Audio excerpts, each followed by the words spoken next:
Maladie cardiovasculaire, ostéoporose, fracture osseuse ou même cancer de l'estomac, il est aujourd'hui clair qu'une surconsommation de sel est néfaste à notre santé.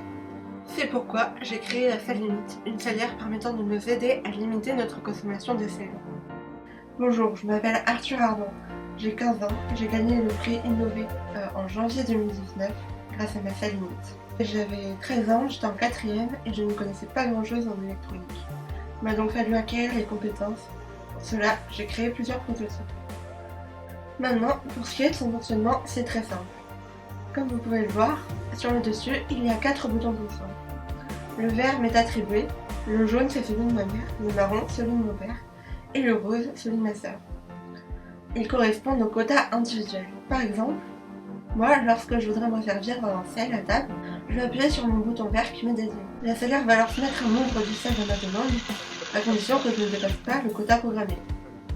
Dans ce cas, il me faudra attendre 24 heures qu'elle se réunifie à l'huile pour pouvoir réutiliser du sel.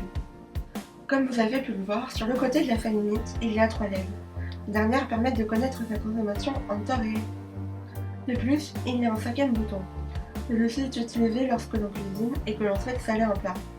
Ainsi, le sel utilisé sera soustrait des quotas individuels de chacun. Pour connaître la dose de sel versée, la salière chronomètre le temps d'appui sur le bouton. Ainsi, j'ai rajouté récemment une fonction permettant d'étalonner la salière selon le type de sel utilisé. À l'intérieur, tout est relié à une carte Arduino Pro Mini que je programme moi-même. Le RTC que vous voyez là permet la réinitialisation quotidienne de la salière.